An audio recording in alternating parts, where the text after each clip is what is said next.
firing. This is my homemade airgun. I'll be firing a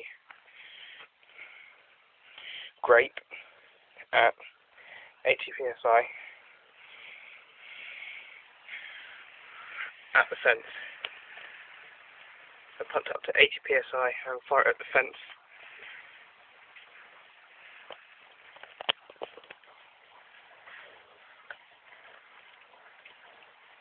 That's 8 meters away.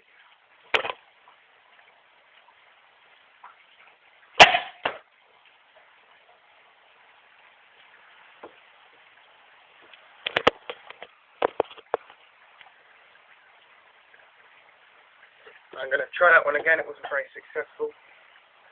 I'm going to try that one again at 82 psi.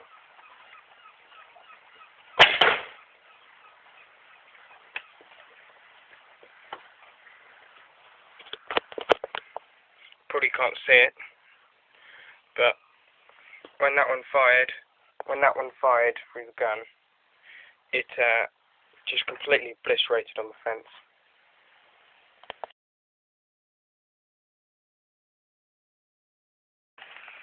That's where the grape hit.